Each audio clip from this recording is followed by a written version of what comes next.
이 시간 다 같이 자리에서 일어나셔서 하나님 말씀을 받으시겠습니다. 오늘 저희가 받으실 말씀은 이사야 40장 1절에서부터 11절까지의 말씀입니다. 제가 가진 구약 성경 1014쪽에 있습니다.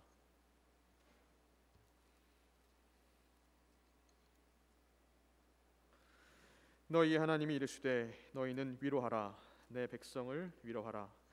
너희는 예루살렘의 마음에 닿도록 말하며 그곳에게 외치라. 그 노역의 때가 끝났고 그 죄악이 사함을 받았느니라. 그의 모든 죄로 말미암아 여호와의 손에서 벌을 배나 받았느니라 할지니라 하시니라. 외치는 자의 소리여 이르되 너희는 광야에서 여호와의 길을 예비하라. 사막에서 우리 하나님의 대로를 평탄하게 하라. 골짜기마다 도두어지며 산마다 언덕마다 낮아지며 고르지 아니한 곳이 평탄하게 되며 험한 곳이 평지가 될 것이요 여호와의 영광이 나타나고 모든 육체가 그것을 함께 보리라. 이는 여호와의 입이 말씀하셨느니라. 말하는 자의 소리여 이르되 외치라. 대답하되 내가 무엇이라 외치리이까 하니 이르되 모든 육체는 풀이요 그의 모든 아름다움은 들의 꽃과 같으니 돌은 마르고 꽃이 시듬은 여호와의 기운이 그 위에 불미라. 이 백성은 실로 풀이로다. 돌은 마르고 꽃은 시드나 우리 하나님의 말씀은 영원히 서리라 하라. 아름다운 소식을 시온에 전하는 자여 너는 높은 산에 오르라. 아름다운 소식을 예루살렘에 전하는 자여 너는 힘써 소리를 높이라. 두려워하지 말고 소리를 높여 유다의 성읍들에게 이르기를 너희의 하나님을 보라 하라.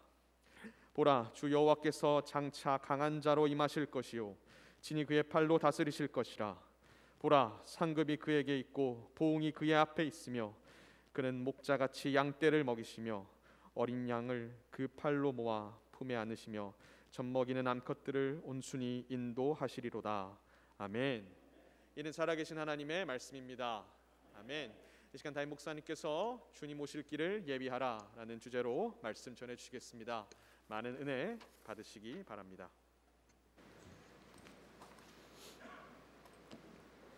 먼저 광고합니다. 우리 이번 주 금요일 예배는 없습니다. 금요 철야는 없고 대신 25일 날 크리스마스 성탄절 축하 예배는 오전 11시에 있습니다. 여러분 꼭 기억하셔서 차질이 없도록 부탁드립니다. 그리고 달력이 나왔습니다. 달력 우리 사랑방장님들을 통해서 받으시고 혹시 받으셨는데 더 필요하신 분들이나 사업장에 더 필요하신 분들이 있으시면 말씀하시면 또 사무실에서 가져가시면 되겠습니다. 오늘 예배 후에 예결산을 위한 공동회의가 있습니다. 우리 성도님들 꼭 많이 남으셔서 우리 내년 또 예산이 어떻게 집행되고 또 결산이 어떻게 되는지 관심을 가지시고 또 함께 참여해 주시기를 부탁드립니다. 우리 옆에 분들과 함께 인사했으면 좋겠습니다. 주님 다시 오십니다.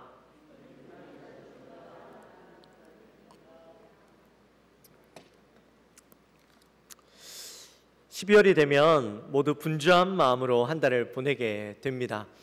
한 해가 지나가고 또 새로운 한 해가 오는 것을 맞이하기 위해서 한 해를 또 잘 마무리하기 위해서 분주하죠. 물론 지금은 코로나가 또 굉장히 창궐해져서 7천 명이 넘는 그런 사람들이 걸리다 보니까 좀 조심하고 모임들도 많이 축소되고 또 정부 방침에 따라서 모일 수 없는 그런 상황에 있기는 합니다만, 그렇지만 이 12월이 주는 연말 연시가 주는 이 설레임, 분주함은 그렇다 할지라도 변함은 없는 것 같습니다. 내 12월이 세상 모든 사람들이 한 해를 보내고 또 한 해를 시작하는 그것으로 설레하고 있지만 우리 그리스도인들에게는 이 12월이 좀 더 특별한 의미로 다가와야 된다라고 저는 생각을 합니다. 그 이유는 바로 예수 그리스도께서 이 땅에 오신 날이 다가오고 있기 때문입니다. 교회력으로 이제 성탄절 앞 4주를 대림절 또는 대강절이라고 그렇게 부릅니다. 기다릴 때 또는 임할 임자를 써서 우리 가운데 임하실 주님을 기다리는 시간, 그렇게 해서 대림절이라고 부르죠. 영어로는 advent라고 해서 오심, 도착이라는 뜻을 가진 adventus라는 라틴어 어원에서 그 어원을 따와서 이렇게 우리는 대림절을 아드벤트라고 부르기도 합니다. 한 달 동안 주님 오실 것을 기대하면서 보내게 되는데, 지난번 다니엘 기도회를 통해서 여러분들이 잘 출석하신 분들은 선물로 받았던 이 슈톨렌 있죠. 이 슈톨렌도 바로 그런 의미로 함께 이 대림절 기간 동안 같은 의미를 가지고 우리가 음식을 먹었던 그런 빵입니다. 혹시 여러분 받으신 분들은 잘 드시고 계십니까? 잘 나눠서 이제 드시고 계신지 모르겠습니다. 이제 이번 주일 지나고 나면 토요일이 성탄절인데, 그때까지 조금씩 잘 나눠서 드시면서, 이 조금씩 먹는 건 간의 기별도 안 가지만, 그러나 이 예수님을 기다린다라는 그 의미로 먹는 거니까요. 그 의미에 맞춰서 잘 드시면 좋겠습니다. 저희 교회는 따로 대림절이라고 해서 지키진 않습니다. 우리 총회가 막 대림절을 막 지키진 않는 것 같아요. 그래서 우리도 대림절을 막 특별하게 의미를 부여하고 지키진 않지만, 그래도 그리스도인으로서 주님 오심에 대해서 기대하고 설레이는 마음을 가지고 이 크리스마스를 보내야 되는, 이 대림절 기간을 보내야 하는 것은 너무나도 중요한 것 같습니다. 특별히 크리스마스를 준비하면서 우리가 주님 오실 것을 기다려야 하는 이유는 바로 우리가 살아가는 목적이, 또 우리가 살아가는 이유가 여기 있기 때문이죠. 신약 시대를 살아가는 모든 그리스도인들은 다시 오실 주님을 기다리는 사람들입니다. 2000년 전에 예수님이 우리를 위해서 이 땅에 오셨고 십자가에서 죽으시고 또 부활하셨죠. 그리고 예수님께서 승천하시면서 우리에게 다시 오시겠다라고 약속해 주셨습니다. 비록 시간이 2000년이나 지났지만 예수님의 그 약속은 변함이 없습니다. 앞으로 그 시간이 수천 년이 흘러간다 할지라도 우리의 마음에 분명한 확신이 있는 것은 주님은 다시 오신다라는 겁니다. 그러기에 그때가 언제가 되었든지 우리는 그날을 기다리면서 살아가는 것이죠. 2주 전에 우리가 베드로전서 4장을 함께 나누면서 그런 이야기를 나누었습니다. 주님 다시 오신다고 했는데, 주님 곧 오신다고 했는데 도대체 언제 오시는 거냐? 2000년이 지났는데 지금까지 오지 않으셨는데 혹시 오지 않으시는 것 아닐까라는 그런 궁금증을 우리가 함께 나누었죠. 그때 뭐라고 이야기했습니까? 주님 다시 오실 때가 언제인지는 우리가 알 수 없다. 하지만 분명한 것은 주님이 언제 오시느냐, 그게 중요한 게 아니라 우리는 오늘 저녁이라도, 아니 지금 당장이라도 주님 오시면 주님을 기쁨으로 맞을 준비가 되어 있는가, 거기에 대한 질문이다. 우리가 그렇게 이야기를 나누었죠. 기억나십니까? 아멘. 맞아요. 그래서 우리가 매년 크리스마스를 맞이하면서 주님 오신 날을 우리가 기념하기도 하지만, 주님 오실 것을 기대하며 설레이는 마음으로, 기쁜 마음으로 그때를 맞이할 것을 준비하는 마음으로 이 대림절을 보내야 하는 것입니다. 사실 이 대림절이 시작된 기간이 언제인지는 정확하게 알 수는 없어요. 어떤 사람들은 3세기부터다, 5세기부터다, 또 11세기부터다 그렇게 이야기는 하는데, 그런데 중요한 건 이 언제부터 이 대림절이 시작되었느냐가 중요한 게 아닌 것 같아요. 누가 이 대림절을 가장 대림절의 설레이는 마음으로 뜨겁게 기대하며 살았느냐 하는 게 더 중요하겠죠. 여러분, 대림절을 가장 기대하며 살았던 사람이 누구일까요? 바로 이 교회 가운데 강력한 핍박이 있던 시대를 살았던 성도들이었습니다. 이 성도들은요, 이 땅을 살아가는데 아무런 소망도 없고 희망도 없었어요. 그 사람들은 예수를 믿는다는 이유만으로 고통을 당해야 했고, 또 죽임을 당해야 했고, 핍박을 받아야 하는 사람들이었습니다. 그렇지만 그들이 그런 고통 중에서도 결코 포기할 수 없는 것은 바로 내가 구원받은 것이었어요. 내가 구원받고 예수를 믿는 것만큼은 내가 포기할 수 없어서 그 고통 가운데도 고통을 당하면서도 살아가고 있었던 것이죠. 그들에게 유일한 소망이 있었다면 바로 주님 다시 오실 것을 바라보며 살았던 것이었습니다. 그런 절망적인 그런 순간을 살아가는데 이 대림절 기간은 바로 그 때를 살았던 사람들에게 유일한 희망이 되어지고 소망이 되어졌던 것이죠.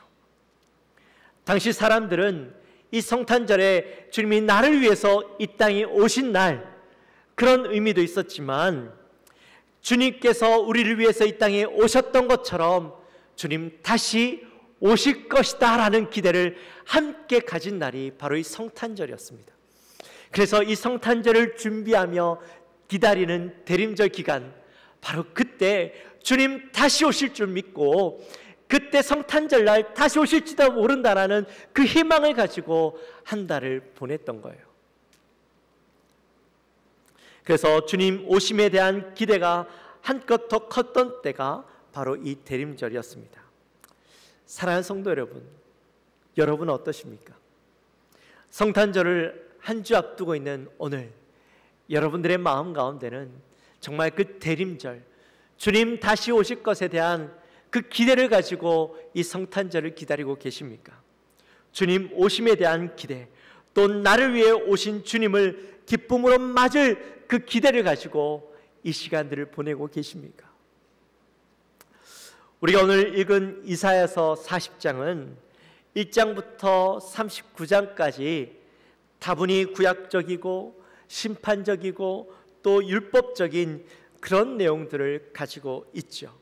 근데 40장부터는 전혀 새로운 형태로 전개되어지는 것을 보게 됩니다. 복음적이고 은혜가 넘치고 또 위로가 넘치는 말씀들로 가득 차 있죠. 그래서 사람들은 40장부터 66장까지 이 제2 이사야서다, 또는 저자가 다른 사람이다, 그렇게 이야기합니다. 하지만 우리는 그렇게 보지 않죠. 1장부터 66장까지 전부 다 이사야가 쓴 그런 글이다라고 바라봅니다. 왜 그렇게 바라보느냐? 하나님께서 이사야를 통해서 말씀하시고자 했던 것은 1장부터 39장까지 심판하시는 하나님, 또 징계하시는 하나님, 공의의 하나님, 그래서 하나님 앞에 두렵고 떨림으로 밖에 설 수 없는 그런 모습이 아니라 그 뒤에 나오는 40장부터 66장까지 나오는 위로의 하나님, 사랑의 하나님, 회복케 하신 하나님이시다라는 것까지도 보여주고 싶었던 거예요. 그래서 이사야서 66장 그 모든 것을 통해서 참된 하나님을 보여주고 싶고 참된 하나님의 모습을 보여주고 싶었던 거예요. 오늘 우리는 그 중간에 있는 이사야서 40장 말씀을 통하여서 하나님이 회복케 하시기 원하시는 그 하나님의 모습을 바라보면서 우리가 오늘날 이스라엘 백성들, 유다 백성들을 회복하시는 그 하나님의 모습을 통하여서 우리도 회복케 하시기 원하시는 하나님의 그 모습을 바라보며 이 성탄절을 우리는 어떻게 맞이해야 될 것인가 하는 것을 함께 나누려고 합니다. 우리 먼저 1절 말씀을 함께 나누어 보겠습니다. 1절 말씀 같이 읽습니다. 너희의 하나님이 이르시되 너희는 위로하라, 내 백성을 위로하라. 아멘. 먼저 1절 말씀을 바라볼 때에 이 1절 말씀이 얼마나 큰 위로가 되는 말씀이냐면, 앞선 39장까지 하나님의 모습은 철저하게 유다를 심판하시고 버리고 떠나신 하나님의 모습이었습니다. 물론 유다 백성들이 죄를 지어서 하나님이 그들을 회복시키려고 노력했지만 끝까지 회복되기를 거부하는 그런 유다 백성들의 모습 때문에 그들이 심판을 받았고 하나님이 그들을 버리고 떠나셨던 것이었죠. 그래서 그들 향해 심판을 말씀하시고 멸망을 말씀하셨습니다. 그런데 40장에 들어서면서 하나님이 뭐라고 말씀하시냐면 그들을 향해서 너희의 하나님 엘로힘이라고 말씀하시죠. 그리고 내 백성이라고 유다 백성들을 부르시는 것을 보게 됩니다. 버리고 떠나셨던 하나님, 근데 이제는 유다 백성들과 그 관계를 회복하기 원하시고 내 백성이라고 불러주시고 또한 그들을 향해서 위로하라 라고 말씀해주고 있는 겁니다. 지금 이 시기가 어떤 시기냐면 유다 백성들이 바벨론의 포로로 70년 동안 붙잡혀 살아가고 있던 시대였습니다. 포로로 끌려가서 고통스러운 삶들을 보내고 있었죠. 비록 애굽에서의 고통을 당했던 것처럼 그런 노역과 고통스러운 삶들은 아니었지만, 육체적인 고통은 아니었지만 이 정신적인 고통이 얼마나 컸는지 모릅니다. 여러분, 이방인으로서 이 타지에 살아본 경험을 해보신 분들이라면 아마 아실 거예요. 외국에 나가서 이방인으로서 내 나라가 아닌 다른 나라에서 말도 통하지 않는 그런 곳에서 보잘것없는 민족이라고 질타당하고 무시당하면서 그렇게 살아가는 것이요, 이 가슴 속에 얼마나 큰 상처로 남는지 모릅니다. 그 아픔을 가지고 살아왔던 민족이었어요. 그렇게 힘든 시간을 70년을 보냈는데, 여러분, 그렇게 인생을 70년 동안 살았던 그 사람들이 어땠겠습니까? 아무런 희망도 보이지 않겠죠. 늘 무시당하고 살아왔던 그 사람들이 무슨 희망이 보이겠습니까? 그렇다고 돌아갈 땅이 있습니까? 돌아갈 민족이 있습니까? 아니요. 다 폐허가 되어버리고 아무것도 없는 땅이에요. 그리고 하나님 한 분만 믿고 살아왔는데, 한 분만 바라보고 살아왔는데 그 하나님조차 이 백성들을 포기하고 버리고 떠나버렸어요. 그리고 그 땅에 살아가고 있는데 철저하게 무시당하고 살아갑니다. 그런 아픔을 가진 자들을 향해서 하나님께서 찾아와 주시고 내 백성이라고, 너희는 내 하나님이라고 그렇게 말씀해 주고 있는 거예요. 그러니 얼마나 이들에게는요 소망이 되겠어요. 위로가 되겠어요. 여러분, 고아가 어릴 때 어머니의 모습, 아버지의 모습을 한 번도 보지 못하고 살아왔고, 아빠, 엄마라고 불러보지 못하고, 내 아들, 내 딸이라고 한 번도 들어보지 못했던 그 아이가, 그 사람이 어느 날 누군가가 찾아와서 내 아들아, 내 딸아 그렇게 불러준다면 그 마음이 얼마나 큰 위로가 되겠습니까? 평생토록 아픔이 되었고 아무도 나를 바라보지 못하고, 그래서 나는 버려진 사람이라고, 나는 아무도 나에게 관심이 없다라고 생각하고 살아왔던 그 인생 가운데 누군가가 찾아와서 내 아들이라고 내 딸이라고 불러주는데 그 모든 아픔들과 외로움들과 슬픔들이 씻어지는 것을 경험하게 되는 것이죠. 바로 오늘 말씀이 그 말씀이에요. 그렇게 힘겹게 외롭게 살아왔던 70년의 인생 가운데 하나님이 다시 찾아오셔서 그렇게 내 아들이라고 내 백성이라고 불러주시는 것을 경험하는 겁니다. 특별히 하나님은 하나님의 선지자들을 통하여서 위로하라 이렇게 선포하시죠. 지치고 상한 영혼들을 향하여서 그들을 위로하도록 말씀하십니다. 위로는요, 잃어버린 하나님을 다시 찾는 것이요, 또 그 관계를 회복하는 것을 이야기하죠. 또 2절에 보니까 이렇게 말씀합니다. 마음에 닿도록 말하라. 마음에 닿도록 말하라. 아직 하나님께서 선지자들에게 보내서 그들을 위로하라고, 그들에게 말하라고 이야기하셨지만 아직 그들의 상황 가운데는 어떠한 변화의 기미조차 보이지 않고 있는 상황이었습니다. 어떠한 회복이 일어난 상황도 아니었어요. 아무런 기미도 보이지 않지만 하나님께서는 선지자들을 통하여서 그들이 회복될 수 있도록, 마음에 닿도록 소망을 잃어버린 자들에게 그 소망을 회복할 수 있도록, 희망이 없는 자들에게 희망을 회복할 수 있도록 그들의 마음에 와닿도록 전하라는 것이죠. 말하라는 것입니다. 여러분, 사실 소망을 잃어버린 자들에게는요, 아무리 소망이 되는 이야기를 해주어도 믿지 않습니다. 소망을 가지지 않습니다. 희망을 바라보지 않습니다. 왜냐하면 이미 스스로 나에겐 소망이 없다라고 결론을 지었기 때문이죠. 그렇게 믿고 살아가기 때문입니다. 그래서 아무리 소망이 되는 이야기를 해주어도 그 이야기가요, 내 귓가에 맴돌 뿐 이 가슴까지 오지 않는 거예요. 여러분, 우울증이 걸린 사람들이 회복하기 쉽지 않은 이유가 뭔지 아십니까? 아무리 희망의 이야기를 해주고 회복에 대한 이야기를 해주어도, 할 수 있다고 이야기해 주어도 그들의 마음속에는 이미 부정적인 생각들로 꽉 차 있어요. 그래서 그 희망의 이야기들이 그들의 마음을 덮지 못하는 거예요. 희망의 이야기들이 그 마음을 새롭게 하지 못하는 거예요. 여러분, 예수 믿지 않는 사람들이 예수 믿기 힘든 이유는 바로 예수가 2000년 전에 나를 위해서 오셨다라는 사실을 믿기 힘들기 때문에. 아니, 2000년 전에 오신 예수님이 어떻게 나를 위해서 오실 수가 있느냐? 그건 아니야, 거짓말이야. 믿을 수 없어. 그분이 나의 죄를 용서하시고 나를 사랑해 주셨다라는 사실 도저히 믿을 수 없는 거예요. 일어날 수 없는 사건이라고 믿는 것이죠.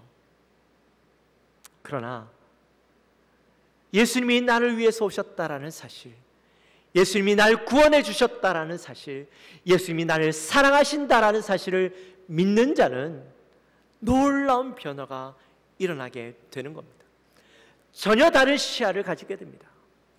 절망뿐인 것처럼 느껴졌던 그 삶 가운데 예수님 때문에 소망이 생겨나고 희망이 생겨나게 되는 것이죠. 그래서 이 전하는 자가 마음에 닿도록 말하라. 우리의 마음에 정말 하나님의 음성처럼 들려지는, 하나님이 마치 나에게 내 백성이라고, 내가 너의 하나님이라고 부르시는 그 음성을 듣게 되어질 때 놀라운 변화가 일어나고 희망이 생겨나게 되는 것입니다. 그래서 보지 못하는 것을 보게 하고 깨닫게 하는 것이 얼마나 중요한 일인지 모릅니다. 절망 가운데 있던 유다 백성들에게 바로 그 말씀을 하고 계신 것이죠.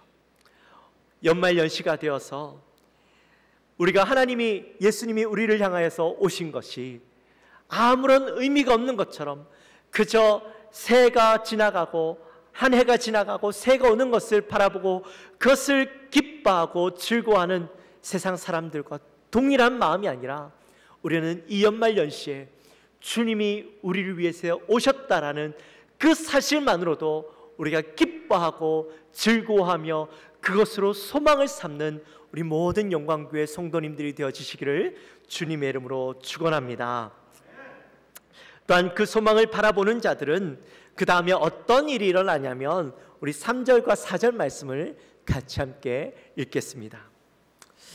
외치는 자의 소리여 이르되 너희는 광야에서 여호와의 길을 예비하라. 사막에서 우리 하나님의 대로를 평탄하게 하라. 골짜기마다 도두어지며 산마다 언덕마다 낮아지며 고르지 아니한 곳이 평탄하게 되며 험한 곳이 평지가 될 것이요. 아멘. 좀 천천히 읽어주시면 우리 같이 성도님들 같이 따라갈 수 있을 것 같아요. 회복에 대한 음성을 들은 자들은 그들이 무엇을 준비하냐면 다시 고향으로 돌아갈 것을 준비하고 있습니다. 그들이 바벨론으로 왔던 그 길을 다시 돌아가야 합니다. 네, 그 길이 멀고 험난한 길이었습니다. 거친 길이었습니다.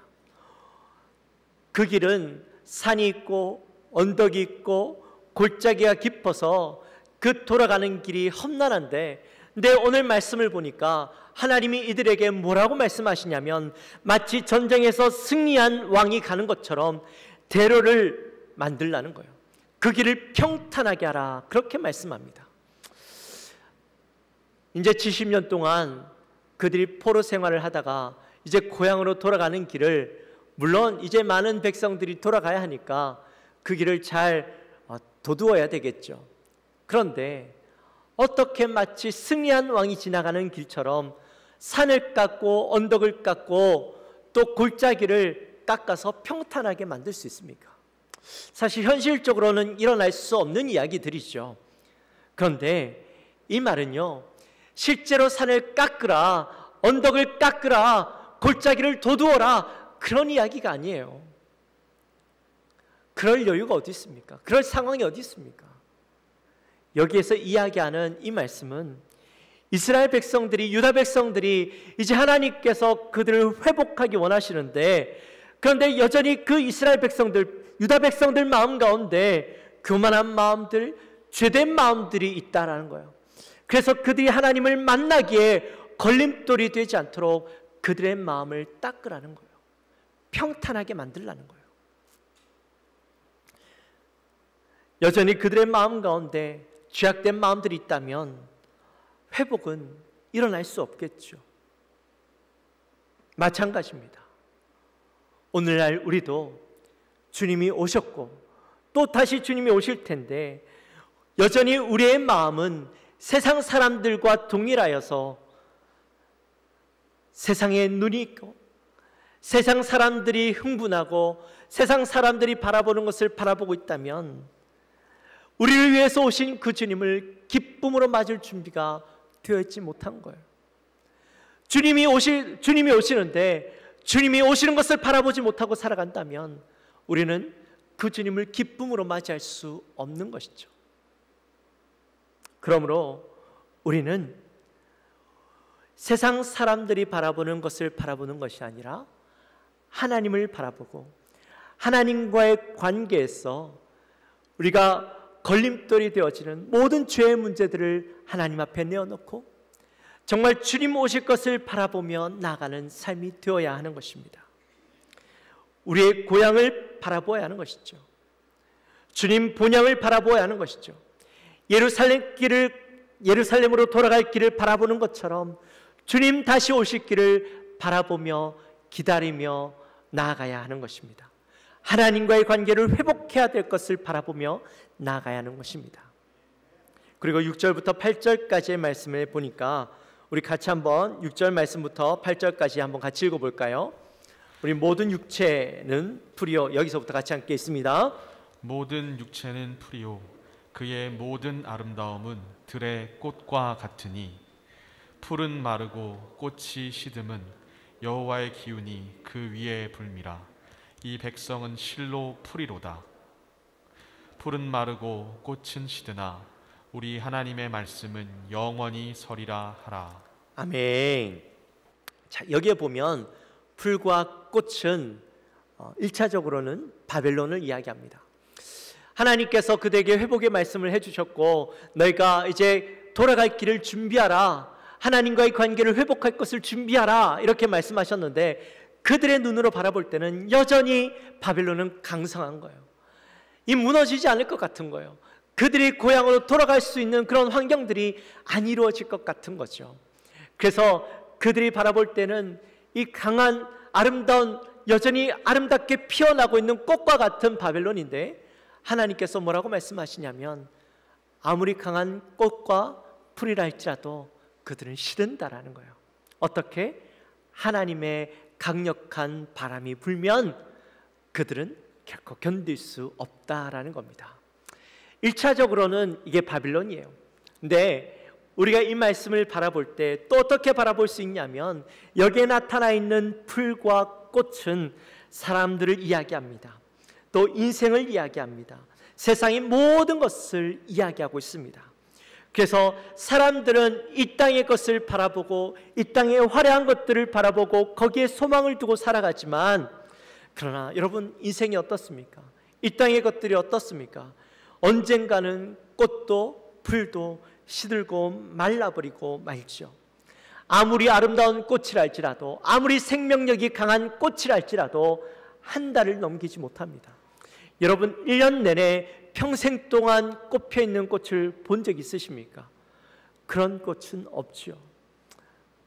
이것은 아무리 화려한 인생이라 할지라도 그 화려한 때는 50을 넘기지 못해요. 20살 때 꽃이 활짝 피었다 할지라도 50년이 지나 70이 되고 80이 되면 그 꽃은요 시들게 되어 있어요. 이게 어떤 외모를 이야기하는 게 아니에요. 우리 인생을 얘기하는 거예요. 인생의 화려함을 자랑하고 물질을 자랑하고 사는 인생이라 할지라도 결국 그 인생은 시들어서 아무도 알아주지 않는 그런 존재가 되어진다라는 겁니다. 아무리 과거에 화려했던 그 인생을 자랑한들 지금의 모습은 어때요? 시들어버린 꽃과 같은 것이죠. 그러니 우리의 인생에 자랑할 것이 아무것도 없고 평생 동안 바라볼 것이 없는 거예요. 지금의 아름다움을 자랑하고 지금의 설렘을 바라본들 그게 무슨 소용이 있겠습니까? 우리가 바라봐야 할 것은 그게 아니라는 거예요. 내 영혼이 변하지 않는 것이 있습니다. 그게 뭡니까? 바로 하나님의 말씀이죠. 하나님의 말씀, 하나님의 복음, 이것은 영원히 변하지 않습니다. 우리를 구원하시겠다라는 그 약속이 있습니다. 구원의 약속이 있습니다. 그 약속은 어떠한 상황 속에서도 변하지 않습니다. 우리를 향한 하나님의 사랑, 우리를 위로하시고 우리를 회복시키시겠다라는 그 하나님의 약속은요, 영원히 변하지 않습니다. 그러므로 우리가 바라보아야 할 것은 바로 하나님, 우리에게 약속을 허락하여 주신 그 하나님을 바라보아야 하는 것이죠. 우리 10절과 11절 말씀 같이 함께 있습니다. 보라, 주 여호와께서 장차 강한 자로 임하실 것이요 친히 그의 팔로 다스리실 것이라. 보라, 상급이 그에게 있고 보응이 그의 앞에 있으며 그는 목자같이 양떼를 먹이시며 어린 양을 그 팔로 모아 품에 안으시며 젖먹이는 암컷들을 온순히 인도하시리로다. 아멘. 이제 하나님과의 관계가 회복되어집니다. 하나님을 바라보는 거예요. 하나님을 바라보면 그 다음 어떤 변화들이 일어나냐면 이제 10절과 11절 말씀 속에서 두 가지의 모습이 나타납니다. 먼저는 하나님이 왕으로 우리에게 임하여 주십니다. 하나님의 강한 팔로 우리를 다스리시고 통치하신다라는 거죠. 여러분, 하나님의 그 강한 팔이 얼마나 강하냐면 세상의 그 어떤 것들도 이 하나님의 앞에 대적할 수 없는 강함을 가진 팔입니다. 그러므로 그분의 통치 안에 머무르면 완전한 보호와 완전한 안정을 누리게 되어지는 것이죠. 그리고 또 11절 말씀에 보니까 하나님이 우리에게 목자의 모습으로 다가오십니다. 목자는 양을 사랑하고 양의 필요를 알고 양의 마음을 알죠. 그래서 시편 23편에 보면 어떤 말씀이 있습니까? 목자가 나를 인도하는데 나를 푸른 풀밭으로 누이시고 쉴 만한 물가로 인도하시는도다, 이렇게 고백하지 않습니까? 목자는요, 우리를 너무나도 잘 알아요. 우리의 필요를 너무나도 잘 알아요. 그래서 우리를 그렇게 인도해 주신다라는 겁니다. 아무리 강력한 바벨론이 날지라도 하나님께서 그들에게 바람을 불리우면 그들이 시들어지고 그들이 멸망하게 될 것이며, 하나님의 강력한 그 팔 안에 회복되어지면 그 절망 가운데 있던 유다 백성들이 회복을 경험하고 그 누구도 대적할 수 없는 완전한 강함과 안전함 가운데 복된 삶을 누리며 살아간다라는 거예요. 이 말씀은 우리가 다시 한번 바라보면 예수 그리스도를 믿음으로 우리가 관계가 회복되어지고 하나님을 바라보며 다시 오실 그 주님을 바라보고 살아가는 그 인생 가운데는 주님의 이 땅 가운데서의 삶 가운데 하나님의 통치가 경험되어지고 하나님의 위로와 인도를 경험하게 되어진다라는 겁니다. 뿐만 아니라 진짜 하나님이 임하시면, 예수 그리스도가 다시 재림하시면 우리의 삶 가운데, 인생 가운데서 맛보았던, 잠깐 맛보았던 그 평안함과 또한 인도하심이 이제는 영원토록 강력한 임재 가운데 누리며 살아가게 된다라는 겁니다. 마치 왕으로 임하신 하나님, 또 우리의 목자가 되어주신 그 하나님처럼 우리의 모든 삶이 그 안에서 기쁨을 누리며 복을 누리며 살아가게 된다라는 것이죠. 그러니 이 크리스마스를 맞이하며 살아가는 우리 그리스도인들은 어떻게 살아가야 할 것인가? 바로 주님 다시 오심을 바라보며 우리가 나아가야 된다라는 겁니다. 오신 주님만 바라볼 것이 아니라 다시 오실 주님을 바라보며 그 기대하고 설레이는 마음을 가지고 유다 백성들이 그 회복을 바라보았던 것처럼 우리도 그 설레임을 가지고 하나님을 바라보며 기대하며 나아가야 된다라는 것이죠. 사랑하는 성도 여러분, 여러분은 성탄절, 이 크리스마스를 어떠한 마음으로 기다리고 계십니까? 어떤 기대를 가지고 이 크리스마스를 맞이하고 있습니까? 주님 다시 오실 그날을 바라보며 기대하는 마음으로 우리 역사 속에서 정말 이 대림절, 주님 다시 오실 것을 사모하며 하루하루 살아갔던 그들처럼 이 성탄절을 기대하는 마음으로 살아가게 되시기를 주님의 이름으로 축원합니다. 생텍쥐베리가 썼던 그 어린 왕자라는 그 책에 보면요, 여우가 나오는데 여우가 이런 말을 합니다. 내가 오후 4시에 온다면 난 3시부터 행복해지기 시작할 거야. 시간이 흐를수록 난 점점 더 행복해지겠지. 4시에는 흥분해서 안절부절 못할 거야. 그래서 행복이 얼마나 값진 것인지 알게 되겠지. 우리 사랑하는 성도님들, 이 크리스마스를, 성탄절을 맞이하면서 여러분들도 이 마음으로 이 성탄절을 맞이하게 되시기를 주님의 이름으로 축원합니다.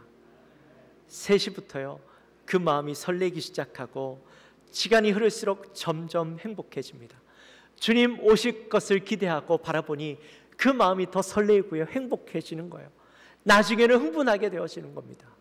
여러분, 그 마음으로 주님 오실 것을 바라보며 살아가시는 우리 모든 영광교회 성도님들이 되어지시기를 주님의 이름으로 축원합니다. 이 시간 찬양합시다.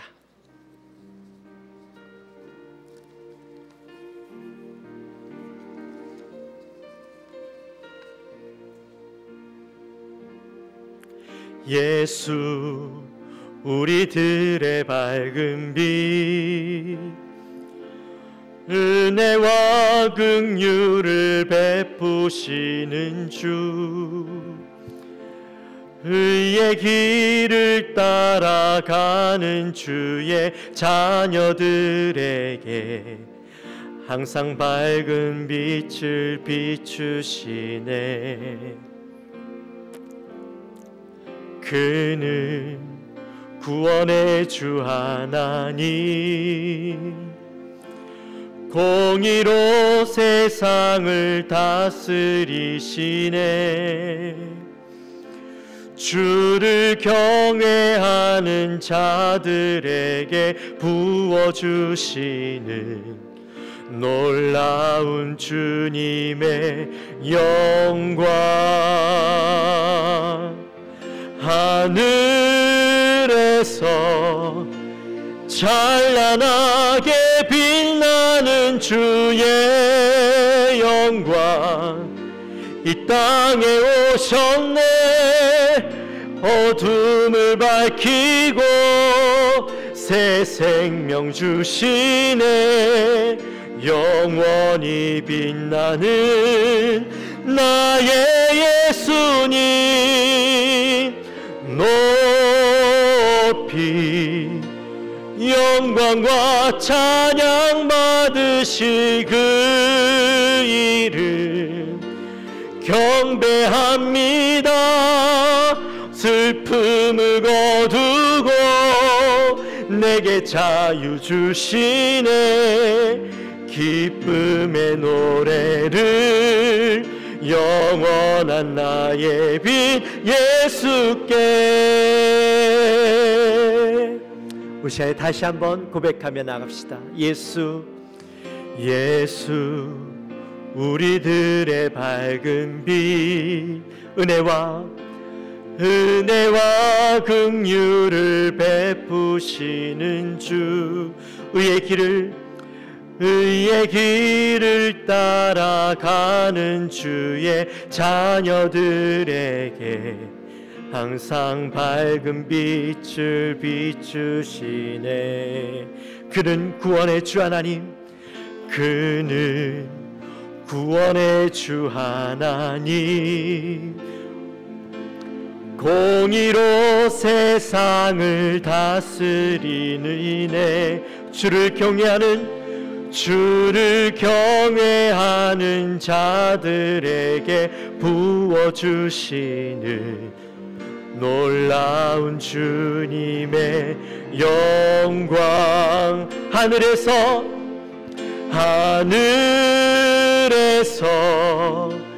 찬란하게 빛나는 주의 영광, 이 땅에 오셨네. 어둠을 밝히고 새 생명 주시네.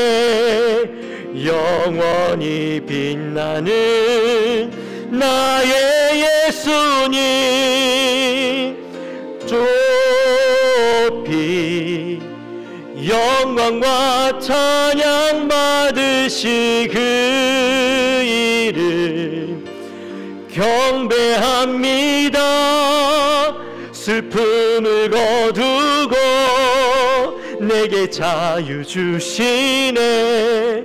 기쁨의 노래를 영원한 나의 빛 예수께. 할렐루야. 우리 시간 함께 기도했으면 좋겠습니다. 우리 시간 기도하며 나아갈 때에 정말 우리가 이 크리스마스를 맞이하면서 어떤 마음으로 이 크리스마스를 기대하고 바라보고 있는지 다시 한번 생각해 보면서, 하나님, 우리의 마음 가운데 정말 주님 오신 것도 기뻐하지만 다시 오심을 바라보며, 마치 유다 백성들이 소망이 없고 절망 가운데 살아가고 있었지만 주님이 그들을 향하여서 내 백성이라고 부르실 때에 그들이 소망의 마음을 가지고 기대하는 마음을 가지고 다시 그 고향 땅으로 돌아갈 것을 바라보았던 것처럼, 우리의 마음 가운데도 다시 오실 그 주님을 바라보며 기대하고 설레이는 마음으로 이 성탄절을 준비하게 하여 주옵소서. 주님 앞에 있는 거리낌이 없는 그런 마음을 가지고 우리가 주님 앞에 서게 하여 주옵소서. 우리 마음을 가지고 우리 간절히 기도하며 나아갑니다. 하나님 아버지, 감사합니다. 하나님, 오늘 우리가 이 대림절 주님 다시 오실 날을 바라보면서 하나님, 이 시간 우리의 마음을 다시 한번 바라봅니다.